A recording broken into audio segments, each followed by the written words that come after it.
gentlemen, welcome to yet another episode of It's Me Speaking to You. I am, as always, your ever faithful host, Mr. Jeffrey Wilson, coming to you live and always direct from the Gateway to the West, St. Louis, Missouri. And today, we're taking a bit of a trip to the east, the southeast, down to Miami, or maybe I think we relocated to Orlando. This gentleman I met... it's been a few years now, but I met him on the set of the television program Burn Notice, where I was appearing as just a little lowly extra there. And this guy has done, here and looking at my IMDb, he's done like 61 plus episodes as production assistant of Burn Notice. He's done quite a bit more than that, ladies and gentlemen. He is a SAG actor, an individual in the Directors Guild of America, the DGA, the SAG. He's cinematographer, special effects, casting director, editor. He's been everywhere in the business, ladies and gentlemen. Taking a little bit of time out of his busy schedule, Mr. Mario Xavier is joining us today. What is up, sir? Not much. Thank you so much for having me. I'm actually in Miami right now. You said all the way to the east. At the moment, I'm in Miami. Right. But as I saw on some of your posts recently, you recently bought a home in Orlando. Is that correct? I did. I just bought a home in Orlando, but I haven't even had much time to enjoy it because I'm going up to like Alabama next week for a job. I'm back in Atlanta for a job, then I'm back here, and then finally I'll kind of a couple of weeks enjoy my new house that I haven't even spent much time in. Well, and as I saw how it occurred, it was like a spur of the moment thing. I've never not too often heard of housing purchases being made spur of the moment or on a whim. How did that occur? Oh, well, we had been shopping for a long time, and then finally, we found the perfect one, and then it was a really long process. And it was weird, actually, like this is a film-related thing. Like when you try to explain what you do to people, to people who don't work in film, sure. And like everything was in code. Like I was a production assistant on Captain America, but nothing in the paperwork said Captain America. And I'll have these code names because Marvel's very secretive. Sure. So I had to explain to the realtor, and the mortgage broker, oh, no, this is really Captain America, what I was doing for the last couple of months. It was just, secret names and all these, underground things that they have to do. And that's the most recent Captain America, the third one, the Civil War? Is that the one you worked on? Yeah, I was up in Atlanta working on Civil War for a couple of weeks. Which, of course, I can't ask him anything about because it hasn't been released yet, and he's, of course, sworn to secrecy.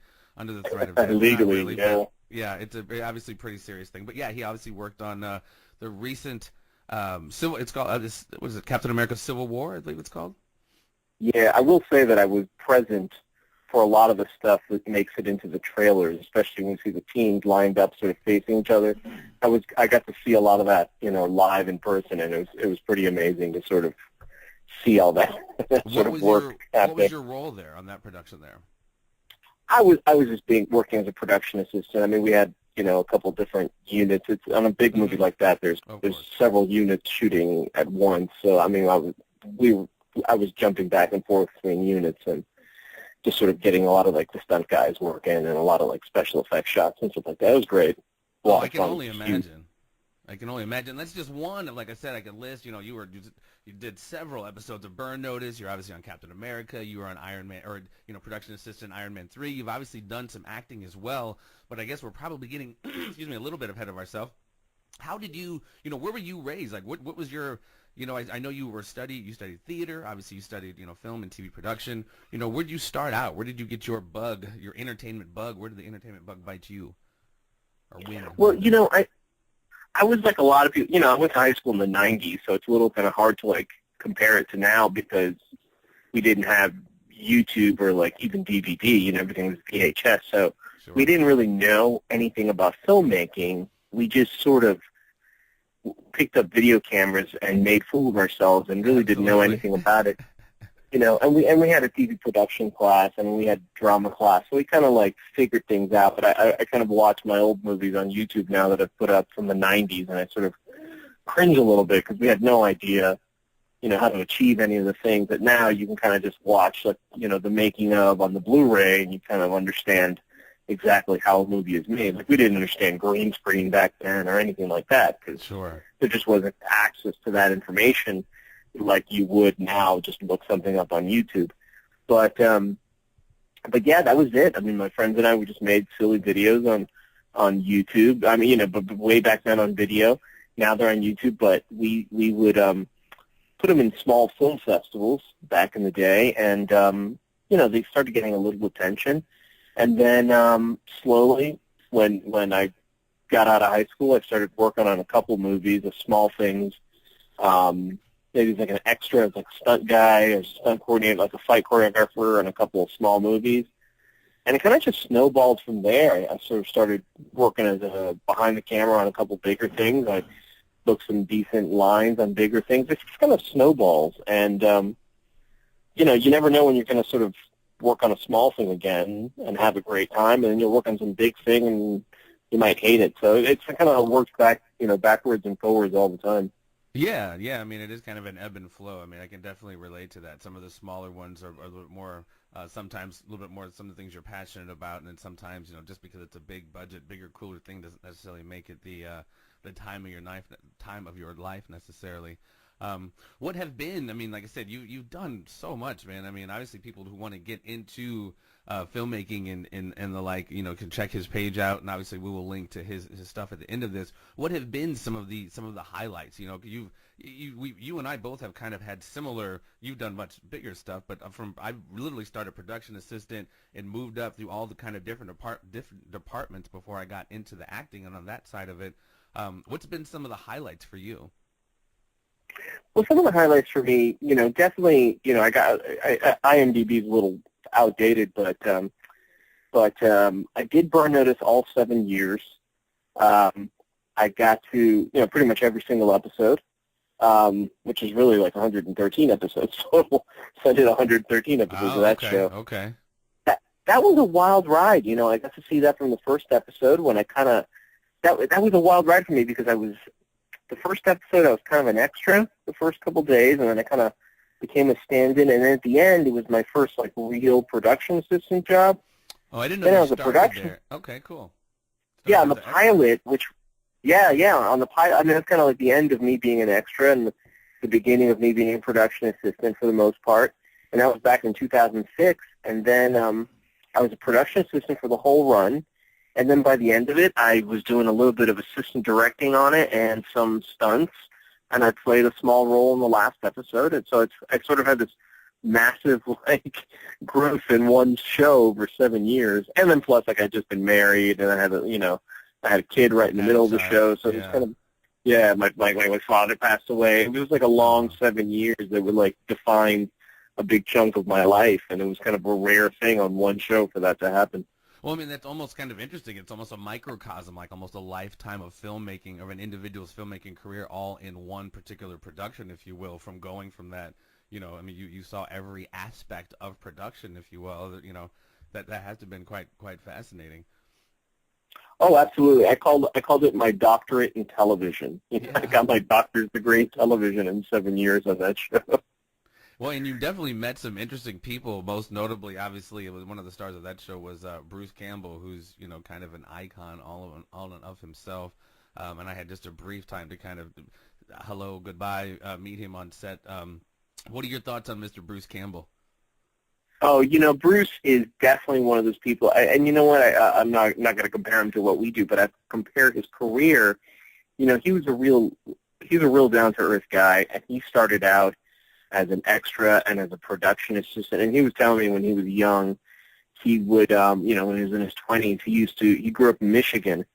So in Detroit, they shot all these car commercials. So he grew up as a production assistant and as an extra on car commercials in Michigan and Detroit back when he was, in the 70s when he was coming up, even before and after Evil Dead. That's what he did to make a living for a while. Oh, wow. Him and I think him and Sam Raimi, I think, came up as production assistant. So he had some great stories of just stories that every production assistant would have, anybody starting out in the film industry. And then, a lot of this stuff is real down-to-earth stuff. We kind of take for granted, the amount of shows and movies he's done, like the Spider-Man movies and Hercules and Xena. Yeah. But he has some great, we goofy, behind-the-scenes stories. Some of the stuff's in his books, that you kind of read, but he's a real down-to-earth guy, and we hung out with him a couple times, outside of work, and it was just real casual, and he's directed stuff too. He's been a sound mixer. He's another guy that's had a lot of stuff in front and behind the camera. So he really knows the process, and he's really helpful when people have questions and when things aren't working out. He really has a good ear about what to do if there's a problem. Well, yeah, But he was great. Yeah, like I said, he's obviously, very technically proficient in front of the camera and, even behind the camera, but he's just got that kind of love, that iconic love. I've seen him at the Comic Cons and stuff. It's just, and he's such a cool cat. He's not even in any way, shape, or form pretentious or caught up in his whole almost iconic status. So it was interesting. The last day I saw him, actually the first day I saw him was the last day on set for me, which was his birthday, and they brought in this cake, and it had all of the different kind of roles he's played on the cake. I actually took a picture. Oh, yeah. Pretty sweet, man. Really, really cool cat. So, I mean, as you said, you started back in the day putting a lot of stuff, just kind of making your own little films. And like I said, I followed you for a while since I've met you, and even your YouTube channel, you've done just a lot of different stuff, man. So what kind of, what are you up to now, man? You do have a lot of content on your YouTube page. What's Mr. Xavier up to these days?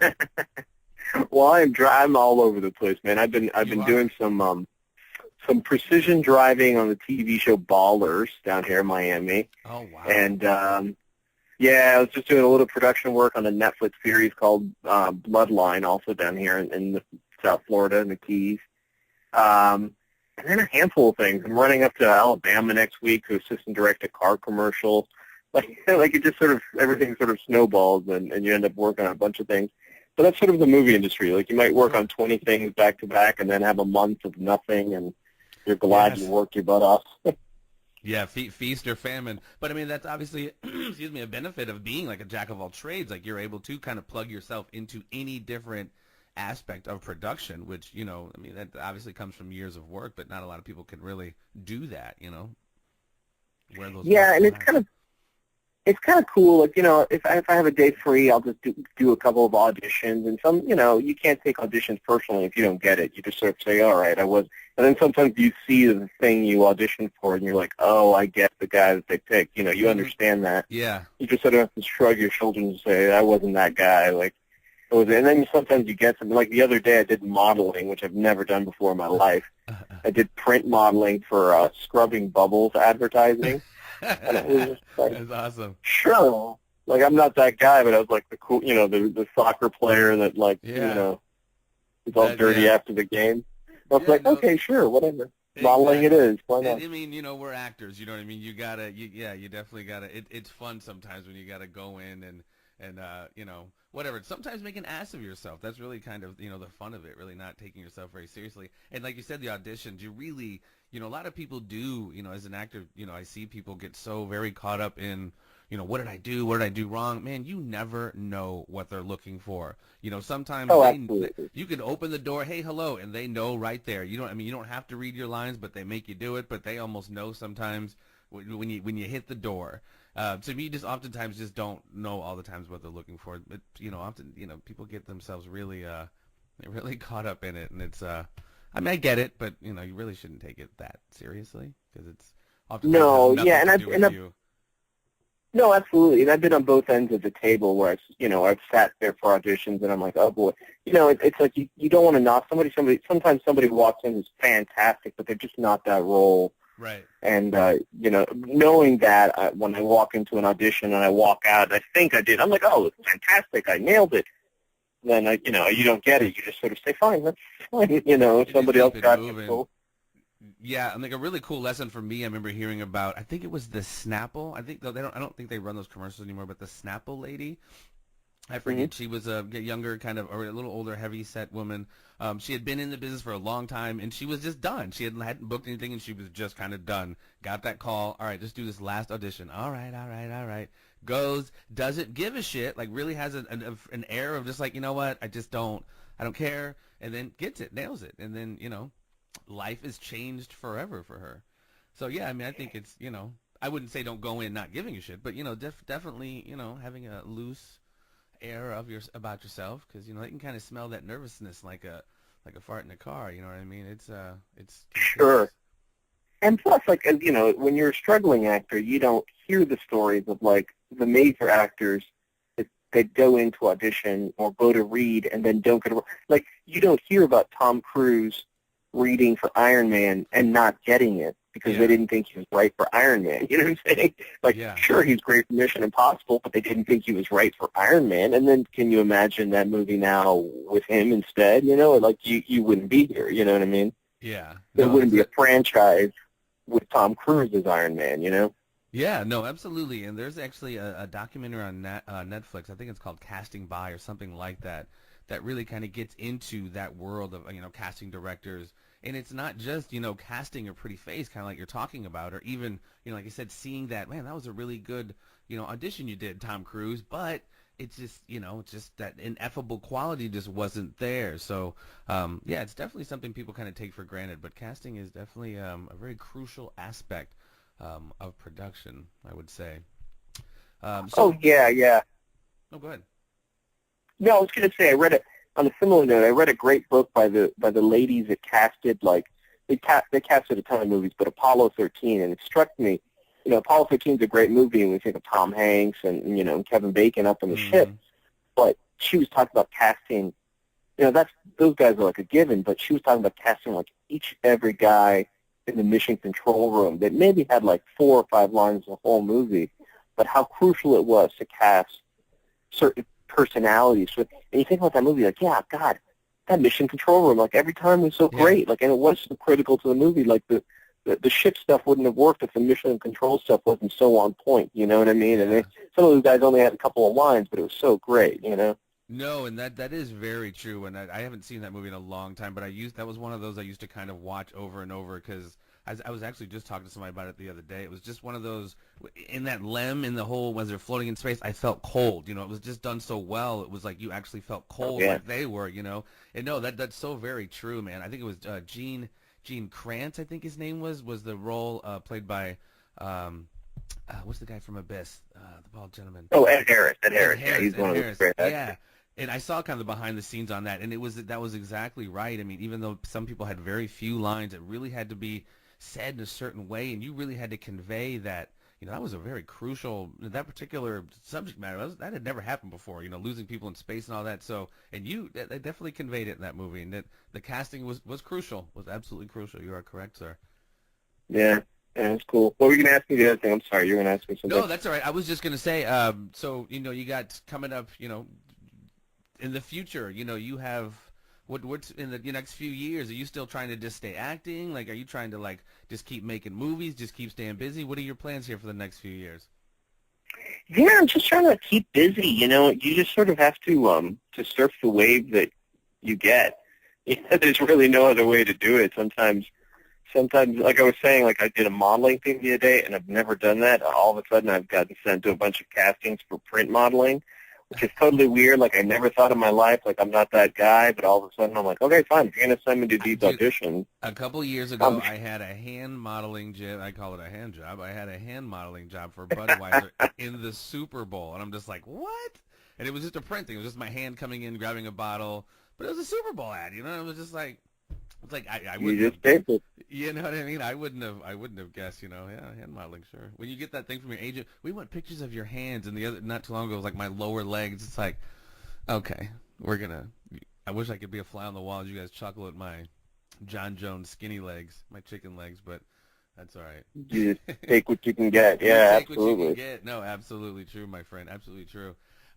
So yeah, do you have any social networking? Where can we find some of your stuff, or your YouTube page, Facebook, or anything you got going, Twitter? Yeah, absolutely. You can anybody can hit me up on Twitter. Just Mario Xavier at Mario Xavier, and I have Instagram Mario Xavier 1980, and you can just YouTube me Mario Xavier. I have a couple pages. One that's just kind of my stuff. And then I have a separate one called Blockbusters, which is mostly my son's stuff. Now my son is 3.5, and he kind of just makes his own little videos. And I'm flying. Wow. I know. I'm just in him. Like, he makes his thing, I'm in him. He's sort of taken over the family business. That's awesome. It's so interesting. I mean, you've honestly seen, before I let you go, before we get into the conspiracy triangle of doom, you've seen the ebb and flow of the last, maybe 10 years, the industry has changed so much. It's not so much just about Hollywood anymore. It's North Carolina, it's Atlanta, it's Alabama, it's Oh Tennessee. yeah, sure. So, where have you, what would you attribute to that? And where do you see that trend kind of staying that way? Like here in Missouri, our governor, his name is Governor Nix, and this no pun intended. He nixed the tax credits, which the movie Up in the Air was shot here, which wound up being up for a Golden Globe and brought like $50 million in tax revenue. And then whatever was up for the next legislative session, they nixed the whole tax credits, which obviously is a big incentive for your Detroits, your Georgias. What do you attribute to these the game changing, and do you see it? Where do you see it kind of? Is it morphing? What do you see happening, sir? Yeah, I mean, that's why Georgia right now, a lot of states cut their tax incentive. That's why a lot of things went to Georgia at once. The only thing I feel about Georgia, and I go there from time to time, is it's very crowded, and that bubble to me is going to burst soon. You know what I mean? I don't think the states, I think they're writing checks they can't cash kind of thing. Right. But, stuff will always come. And like you said, I'm very glad I kind of work in more than one thing, not just in front, but also behind the camera. Sure. Because if you don't care, if you're fine with doing a reality show, if you're fine with doing commercials, I know people who are very picky that only do features or they'll only do TV.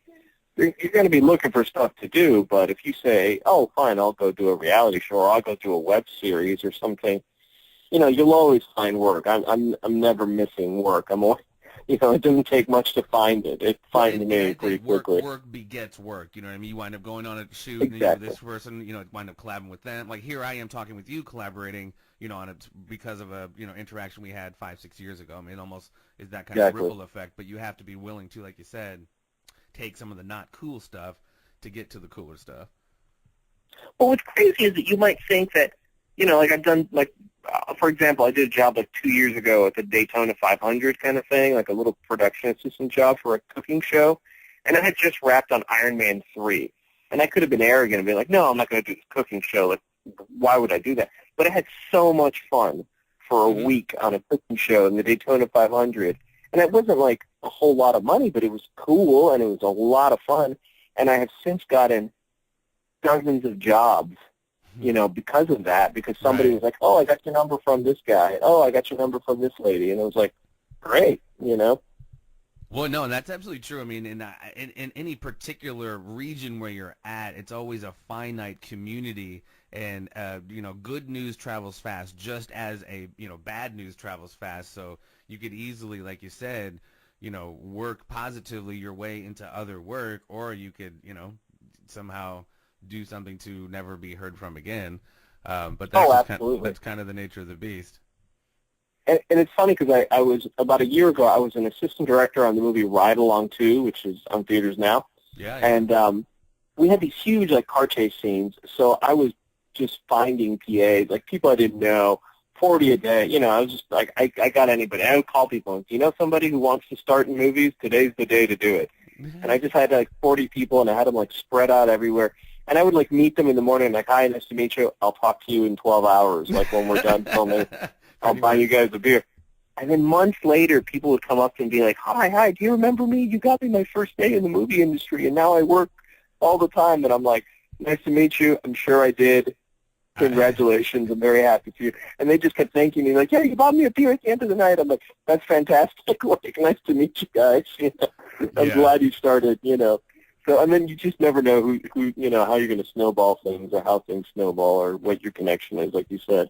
Yeah, no, absolutely. I mean, it's definitely a cool community. It's, it's a lot of hurry up and waiting, but it is, if you have a passion for it, it is definitely some, worthwhile work when you see, like you said, the things you were a part of at 5 a.m. just come together during a trailer or whatever. You just it's that little bit of gratification of yeah, it was, that late night shift was very well worth it beyond the paycheck. Yeah, absolutely.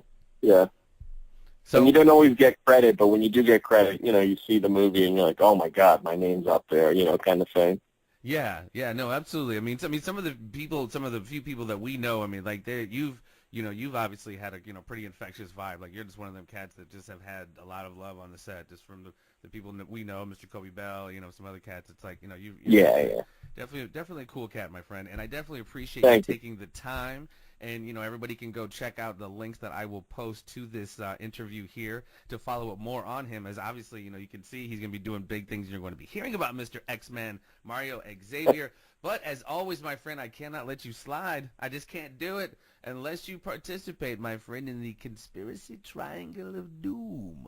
It is very simple. It is very simple. It's not so scary as I made it sound. It is 3 very simple questions that I pose to you, my friend, and you can respond with a yes or no, or you can expound if you wish. Expounding is always encouraged, but a yes or no will suffice. Are you prepared, sir? Yes, I'm ready. He is ready. Question number 1. For you, Mr. Mario Xavier, filmmaker supreme, do you believe in the existence of extraterrestrial intelligence? Yes, I do. A very simple and very definitive yes from Mr. Mario Xavier. Question number 2, sir. Do you believe, or do you follow the official narrative, if you will, of the events of November 22nd, 1963? This would be the assassination of Mr. President John Kennedy in Dallas by the officially Lee Harvey Oswald with 3 shots from his Italian-made Mannlicher Carcano from the Texas School Book Depository, striking, of course, the president and Governor John Connally, mortally wounding. No, I don't. Another simple and definitive. No, he smells a rat, ladies and gentlemen. All right, moving on. I do. I do. Anyway. Those questions, like sometimes I've done these a few times, and sometimes the conspiracy triangle of doom is longer than the actual interview because it just goes into. But I respect. Oh, I can answer the questions. I can answer it. I can go into it if you want, but we'll do it later. That's why I said it's up to the individual. A yes or no is fine. Like I said, a yes or no will suffice. Cool. Moving on to a little bit more contemporary narrative that I'm asking you if you follow or not follow or whatnot. The events of September the 11th. 2001. Of course, we know what the official version is. And then, of course, over the years, we've heard conspiracy abound. What say you, sir? I think there's some conspiracy there. I don't think there's some that I'm not buying into, but I think there's some conspiracy. There's some connections or some information that was there beforehand. I think that possibly could have prevented things, but I've heard other conspiracies that I'm not, necessarily prescribed. I'm hearing there were no planes. Of course, there's the conspiracy. Oh, yeah. There was no plane. No, there's the conspiracy of there was no plane in the Pentagon. We've all heard that one. But now we're hearing the conspiracy of there was no planes that hit the actual World Trade Center. So it's just like, oh, my goodness. The conversation has been so convoluted of what happened. But oh, no. It's crazy. I literally have family that lives on the other side of the river of New Jersey, and they saw it happening. So they were, calling us and saying, oh, my gosh, this is happening. And we were like, oh, my gosh, we're watching it on the news, live. So I believe that it's happening. Of course. Everybody has conspiracy theories that, yeah, exactly, that there's no planes, that it was one plane or something. Everybody's got some theories. I'm sure I have no doubt there was some information ahead of time, that they could have. Much like Pearl Harbor, they had information ahead of time, and some people chose not to act on it. Yeah, unfortunately, I think that. And then as far as the Kennedy thing, if you watch the film, and this is a theory a lot of people have, if you watch the film, there's some people standing right on the sidewalk that don't run away. They react differently, and they kind of run in a different direction.